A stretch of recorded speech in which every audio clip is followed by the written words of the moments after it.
Hey there, welcome back to Tommy's Trading Post. And in this episode, we're going to go through all of 2025. And at first, we'll break down kind of the journey that I had for 2025 and just some key moments or some interesting things. And then we'll dive a little bit into the numbers around the sales that I had, the amount of cards sold, the fun stuff like expenses, and just get a good breakdown of what the year truly held for us. And then I'm going to dive into what 2026 has to hold for Tommy's Trading Post and what I'm really looking to do this upcoming year in terms of some fun things and some potential ideas. So let's dive into it. So, first, diving into 2025, at the beginning of the year, it looked completely different.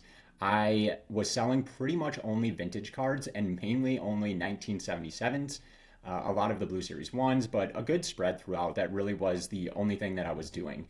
I don't believe I had any 1980 cards up or 83s or anything like that. I was pretty much only vintage and then a few oddballs here and there. I started to sell a bunch of graded cards. So back in 2024, I think November, I got a bunch of the Blue Series 1 cards graded, and they didn't grade very well. But at the beginning of the year, I just started to do auctions around them and sold a bunch of those. It really wasn't that great, to be completely honest. The big issues that I really had was I couldn't figure out how to stand out in terms of the vintage cards and just other sellers on eBay. I was very small. I think I had maybe 300 feedback, maybe like 60 followers, if that, to be completely honest. And I was just really struggling. I was, making decent sales, but it really wasn't moving that much. I'd have a few orders, every other day. But the big issue was I just wasn't big enough. I didn't have a good amount of cards, and I honestly just didn't know what I was doing. So the beginning of the year looked a lot different, and this was pretty much the case all the way up until July. So January through June, for the most part, I didn't sell that many cards.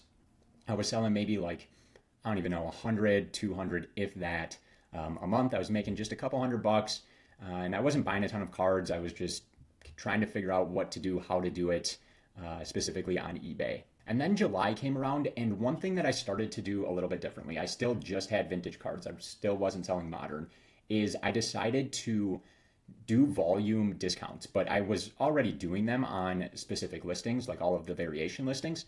But what I was doing, or what I did differently, is I took all of those off and I just made them known on the listings, and then I did a discount, a volume discount across multiple listings, is the way that I did it. And this was across all variation listings. And then the other big piece that I did is I capped my shipping. So if you spent anything over 425 on variation listings, no matter what series, what cards, etc., I would refund the amount over that 425, and it's still like that to this day. I was explaining to a lot of people how to purchase, or was I going to refund you shipping, etc., etc. And I got annoyed by it, to be honest, but then capping that shipping made them know, hey, I could buy 50 cards, I'm getting 25% off, and I'm only paying 425 in shipping. And that was a huge difference maker. In July alone, I think I sold as much as I did January through June in terms of the amount of cards. My sales skyrocketed, which we'll see here. It was just a big turning point for Tommy's Trading Post, and I didn't think it would be that big of a difference maker, but it definitely was. The other few things I started to do throughout the year is I started to post more content.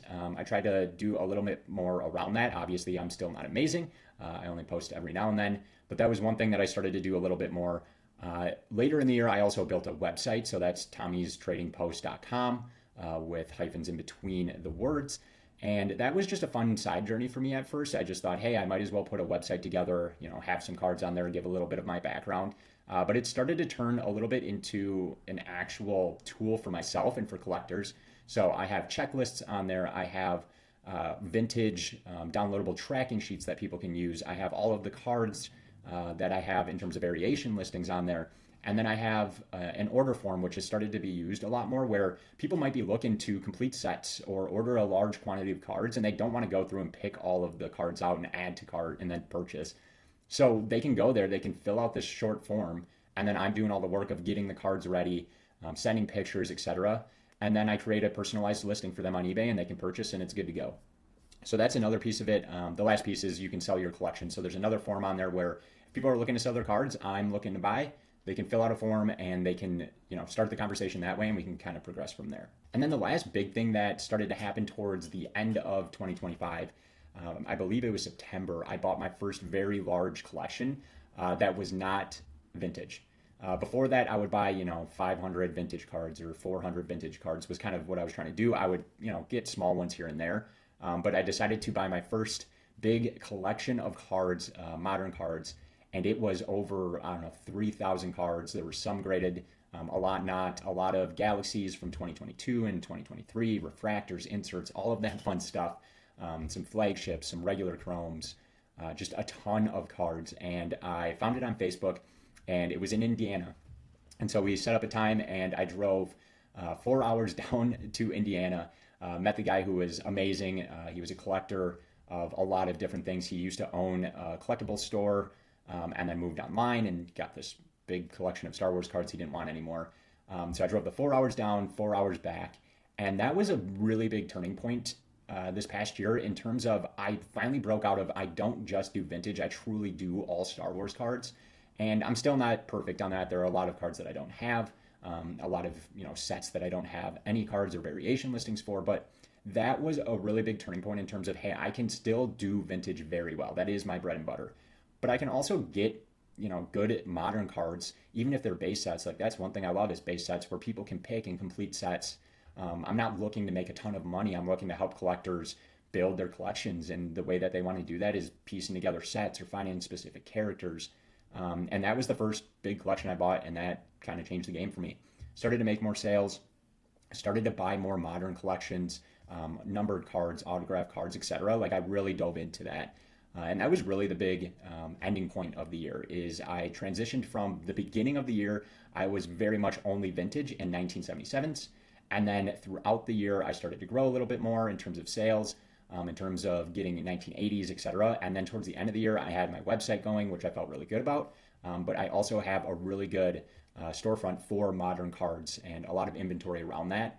And I feel comfortable buying those modern cards and knowing the sets and piecing together some really good listings. But that was really the story of 2025. It was a very interesting year. Looking back in January, what the sales were, what kind of progressed throughout the whole year. I mean, it completely changed from January to January. I have a ton more cards, but I actually feel like I'm doing this in a good way, in a legitimate way, and also in an honest way is a big piece that I continually push. There were also smaller things that I just didn't talk about, but a lot of that being personal collection cards. I'm collecting Mojo refractors, or cards numbered to 50 is really my thing, so that I don't have a massive collection. But I'm mainly going after Obi-Wan, Darth Maul, and then kind of the Clone Wars is really my bread and butter, or at least my jam. So what I want to dive into now is just the numbers a little bit. So as we get in, I want to start first with all of the cards that I sold in 2025. So that is what this graph is. It's broken down by year and then by series or set. And on the left-hand side, again, you can tell that the 1977s are my bread and butter. We sold 3,954, roughly. My notion is not 100%, but it is pretty darn close. A lot of those being the Series 1, which is this red bar here at 1,300, but it was pretty evenly spread. The stickers obviously are lower, but pretty evenly spread. And then as you get going, you can see, again, more vintage, the 1980s. But this is where we started to crack in a little bit, is the 2023s for modern cards. The Galaxies sell really well. I sold almost 100 Galaxy base of the 2023. And again, you got to remember that I've only had these since maybe October-ish, I think is when when I went down to Indiana. So a lot of this stuff was gotten, in Q4. But as we keep going, more vintage, and then it kind of spreads out from there. I don't really have anything from 2024, or at least not much. In 2025, I have some singles and stuff, but all of this is the variation listing pieces of things. This is not the singles that I sold. I sold a decent amount of singles as well. But again, vintage is still the big thing. And as we dive into the expenses here, the fun stuff, as I might call it, you can see down here at the bottom here, a little number saying that I spent $10,500 on everything. So this is subscriptions, this is cards that I bought, this is shipping materials, this is kept materials like the mic I'm using. This is everything that I bought in the year of 2025.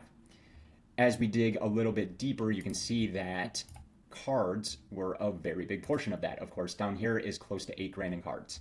Now, as you can tell, later in the year is where I really started to spend a lot of money. This was that first lot from Indiana, which was $725. But as we keep going, there's bigger things, right? Here's another collection for close to $1,000.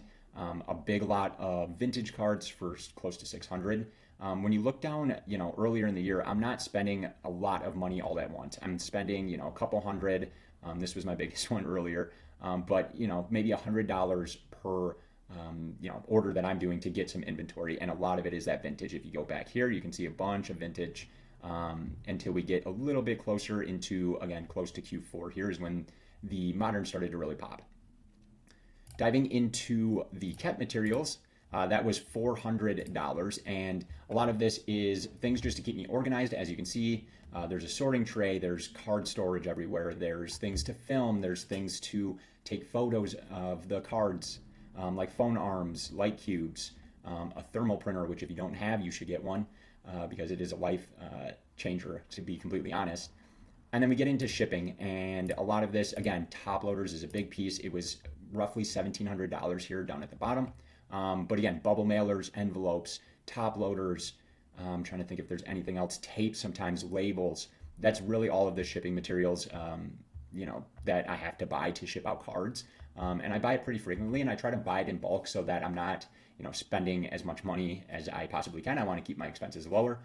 So I'm buying a lot more in bulk. As you can see, December, I bought a decent amount in terms of shipping supplies, and that was for stuff for getting into Q1 of 2026 here.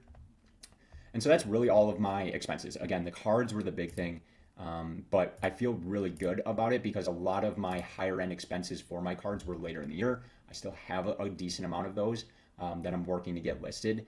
And so again, you'll kind of see the final numbers here, but I spent a lot of money in 2025, specifically later in the year in terms of shipping supplies and cards. And I'm still sitting on a good amount of all of that. So I'm not too concerned with the fact that I spent, that 10,000, whatever it was, total, 10,500, which is wild to say, with the fact that I made a good amount of sales, the second half of the year.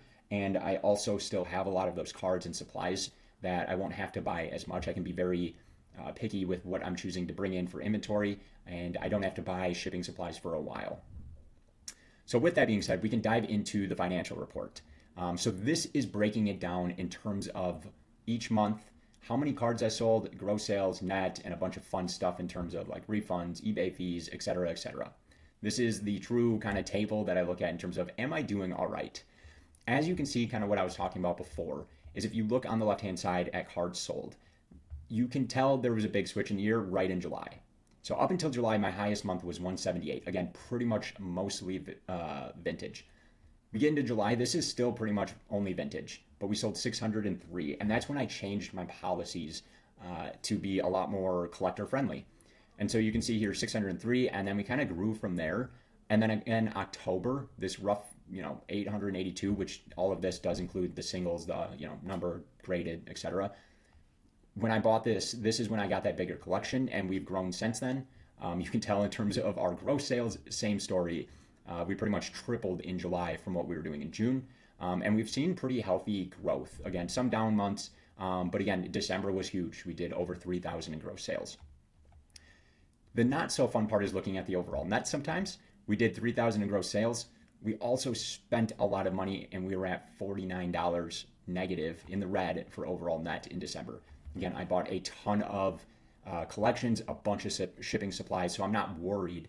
But you can tell, obviously, that there's expenses, and it's things that you don't really think about sometimes, as small as labels, for example. But overall for the year, we made $346. Not that much. Sounds pretty crappy. But the way that I started the year versus the way that I ended, I feel a lot more confident in what I can do. And again, a lot of this is for the collector. I'm not trying to make a ton of money. I'm not trying to get people to pay me $100 for, a couple Series 1s of the 1977s. I'm really doing this for collectors is a big piece. Obviously, making money is a portion of why I'm doing this. I'm transparent in that. But if I wanted to make more money, I truly believe I could, especially on the vintage stuff. But I'm really doing it, again, for collectors. I'm not trying to ball out or anything like that. So for this 346, again, I feel really good. I think this month we'll see this number grow past 1,000, if not more, because I don't plan on buying much in January here. And so this is really kind of the story. What I did want to show you is one other thing, is just kind of the visual effect of that. Now, this number obviously is not 100% accurate. Again, as we went back, our gross was 15. At the beginning of the year, I was selling a few other things on eBay, but you can really see that progression. Again, July was the big spike, and then December was a good growth. We had a little bit of a dip in September. This kind of breaks down again in terms of what cards sold. Again, Blue Series 1s being a big portion of the net sales. This is eBay net sales, and just what I'm doing, but vintage for the most part. So overall, I think it was a really good year. Again, getting back to kind of the graph, this number being in the green, I'm happy with. This number being, 5,000 cards is crazy to me. But, we're growing. It was just a really good year. Thank you all for people that have bought cards, have talked to me, showed your cards, your collections. It was amazing. But now I want to get into what 2026 has to hold. So getting into what 2026 has to hold for Tommy's Trading Post, what I kind of plan to do is to continue to do what I'm doing for the most part. I feel like I'm doing a really good job of grabbing certain collections, bringing in good inventory, and being able to give that to certain collectors that are looking for specific cards. But a few things that I'm looking to do a little bit more this year is one, daily auctions. So I don't know if you've noticed or if you follow my eBay. I have started to do daily auctions for single cards and sometimes collections that I just don't have a good listing to put them into, or I feel like as an auction, it just makes sense for the collectors to really judge what the price is. I've been doing this for a lot of the 2021 Topps Chrome Galaxy cards that I got. I got some refractors and some inserts, and a lot of that has been doing pretty well in terms of sales, but I also feel like it's pretty fair to give the collectors the ability to choose what they want to pay for it. So they're all 99 cents for the start, and then it is paid shipping for the buyer, but I really want to continue to do this again because I feel like it gives the collector the ability to choose what price. I'm not negotiating as much, and it's an easy way to really get cards continuing to move. One other thing that I'm looking at this year is potentially a card show. I have not done a card show ever. I've been to a few. I'm not sure that vintage Star Wars cards, which is the majority of what I have, is a great thing to bring there. I do have a decent amount of modern these days that I could bring. But I'm a little bit nervous in terms of doing that, but I am looking into a few, mainly to build connections, be able to, meet people face to face and have some good conversations, less for the sales side, more for the connection, the community, that I still want to build around Tommy's Trading Post and continue to build, that Star Wars card collecting community. The next thing is really building out the website more. I love the website. I work in marketing and SEO specifically, and I want to be that space a collector can go to look for checklists, to find cards, to sell their collection, to put an order form in, to watch these videos, whatever it may be. I want that website to really be a main source for Star Wars card collectors, and I'm still building it out. It's slow and steady because it takes a while, but it is something I'm going to focus on a lot more in 2026 and catch up in terms of the checklists and build things that collectors ask me to build. So if you have an idea, please shoot it my way in terms of something that I can put on the website, whether it's community focused, whether it's resources or supplies. I really want that space for collectors to be able to go to and enjoy and find good resources or whatever the case may be. The next thing is really optimizing my systems, or simply put, be more efficient. I've started to do this in terms of tracking how long it takes me to take photos, or how long it takes me to get through a collection, how long it takes me to pack orders, all of that fun stuff. I watch this guy, Ty Wilson, on YouTube. He does sports cards. He's part of Chasing Cardboard, which is kind of a really cool show that they do on YouTube. And one of the things he talks about is you need to have systems. You need to know how long it takes you to do something, how much money it takes you to go through a collection in terms of hours. And this is something that I'm really trying to ramp up. I have a life outside of this. I have a job outside of this. So the more efficient I can be, the better. And it also helps me in terms of when I'm buying bigger collections now. That collection that I bought in October in Indiana is still something I'm working through, and it's because I had no system in place to be able to go through it and get listings up or reach out to collectors that I know are looking for certain cards or sets. So that's something I'm really working on in terms of being more efficient and hopefully being able to grow more in 2026. A lot of that will lean on the systems I improve and put into place. The last thing is building out my PC more. Obviously, that has nothing to do with Tommy's Trading Post. It has everything to do with my collection. But while I was making a little bit more money, or I was making more sales, I'm able to purchase the cards that I really want. I just bought this 2024 mojo of Darth Maul here, and I love it. And it was not an extremely expensive card, but it's not a cheap card by any mean. And I'm really trying to build out my PC in terms of the cards I really want. And that's a goal of mine in 2026 is to, sell cards, connect with collectors, but also have fun and build my own collection. So that's really where we began in 2025, all the way through 2025, and what we're looking forward to, or what I'm looking forward to in 2026. I just want to say again, thank you very much for everyone that has supported me, supported Tommy's Trading Post this past year, whether you knew who I was and knew the store back in January of 2025, or recently jumped on board in terms of watching these videos or purchased something from the store. I've been able to meet a lot of great collectors, a lot of great human beings. I have a lot of people that I talk to consistently now in terms of how things are going in life, but also cards they're looking for. It really was a very interesting and fun year. A lot of great connections, moments, and I truly just want to say thank you. I didn't expect, honestly, to be at the end of the year back in 2025 and be where we're currently at. I thought I would still be, where we were in 2025, January, only selling a handful of cards here and there. But it's been insane. Again, just want to say thank you and looking forward to 2026. I hope you guys have a great start to the year.